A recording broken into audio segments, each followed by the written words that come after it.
bill has two important components. One is the domestic economic component, which was embodied in the Endless Frontier Act, which the Commerce Committee made good and important changes. And the other is the foreign policy geopolitical component to keep America number one. And Senator Menendez, along with Senator Risch, made very good changes in that.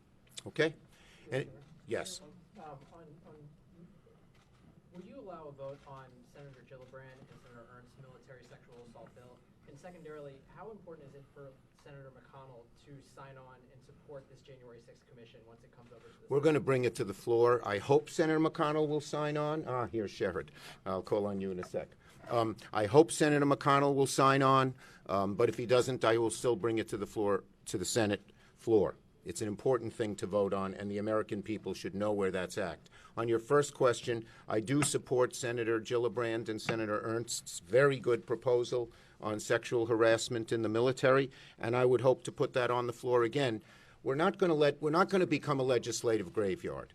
When McConnell was leader, all these good things came over from the House, and nothing was done with them. That's not going to happen here. We're going to have votes, as we have been doing now. And we're going to continue to have votes. And I hope Senator McConnell will go along, and wherever I can, I'll try to work out a bipartisan agreement. Whenever I can, we're going to try to get amendments so he can have an opportunity to shape and craft it. But we're not going to be a legislative graveyard anymore, and Senator McConnell should understand that. Sherrod Brown, the Banking Committee also had important components to this bill, so let me call on Senator Brown. Thanks, Chuck. And sorry about being late. I was talking to the Transit Association about all the important work that this body and the Senate is doing on public transit and what it means. We know 350 people working for transit systems passed away from COVID. It's about worker safety. It's about investing. It's about moving those vehicles, 60,000 of them over the next decade or so, to zero emissions. So that's a big part. That's not directly what we're about here, but in part we are, because it's all about competition. We know what China has done, that our competitors spend billions propping up state-owned enterprises and investing in research and development. They've gotten pretty good at taking our ideas and monetizing those ideas and using them to compete against American businesses. We know China is the worst offender. We are seeing now a more active administration on enforcement of trade laws as we pass this legislation. Just in the past 3 weeks, the U.S. Trade Rep under Brown Wyden, the legislation that was connected to the USMCA has gone after companies that have undermined American workers. That's what this bill is too. Ohio workers know all too well what happens to their jobs in their community when they're forced to compete with Chinese companies that cheat the rules, that pay poverty wages, that are propped up by the Chinese government. As Senator Peters said when he was speaking, he just whispered and told me that this legislation includes strong Buy America provisions that are bipartisan. That will matter. That came out of his committee. We're going to build on the success of the Revitalize American Manufacturing and Innovation Act. American tax dollars, because of this, are going to be used to buy American products made by American workers. We need a coherent, investment-driven strategy to compete with China. This is a huge step together that we're taking to do that. Great. Thanks, John. Okay, yes. Schumer, and for Senator Menendez, for both of you, is the Biden administration doing enough to calm the violence in the Israeli-Palestinian conflict?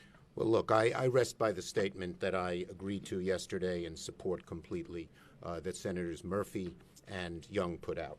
Bob?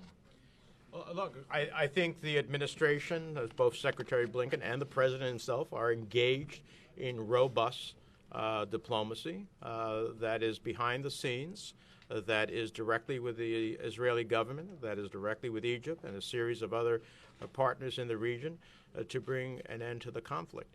And I trust that their diplomacy will yield effect. Are they on the brink No, of ceasefire? no. Yes. Hi, Senator Schumer. What did you make of the letter from Senators Manchin and Murkowski on S1 in regular order? And will you bring it to the floor if Manchin isn't supportive of it in advance? Okay, here's the bottom line. The letter that Senator Murkowski and Manchin talked about, which was the Voting Rights Act, is actually authorized through 2032. So their letter to us saying authorize it, well, it's pretty much done for, we'll all be in the Senate here in 2032, and I think we look forward to voting on it. Look, the bottom line, as I said, the S1 is very, very important to our democracy You cannot let millions of people's rights be taken away. Senator Peters gave a little presentation also on how it would affect elections in key states and how it would have changed things dramatically. One of the things that stuck out in my mind was that Senator Baldwin mentioned we had a great meeting, a Democratic lunch Thursday, which everyone participated, not everyone, but so many people participated. In Wisconsin, the vote in the House of Representatives, 53% of the vote was Democratic, but the Republicans had some huge percentage of the seats. I think it was 2/3. These kinds of things just are abhorrent to our democracy, and we must change them, and we will. And as I've said before, failure is not an option, and everything will be on the table. We're continuing to have the discussions within the whole caucus. Yeah, go ahead. Last one. Senator, we just got a briefing at the White House on the jobs bill and the infrastructure bill.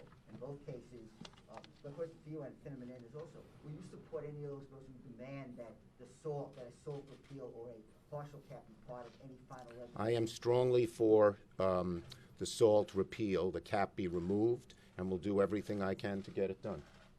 Yeah. Look, absolutely. I'm with Senator Schumer on that. This is essential. Many states, like New Jersey, are blue chip states. Why do I say that?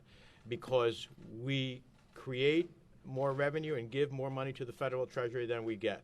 Why do we do that?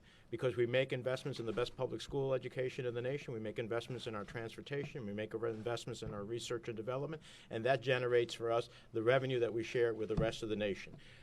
To continue to make those investments, you need the state and local property tax deduction, the oldest deduction in the IRS code. It needs to be restored. That's what fairness and equity demands. And I would just say it was a dagger aimed at the heart of blue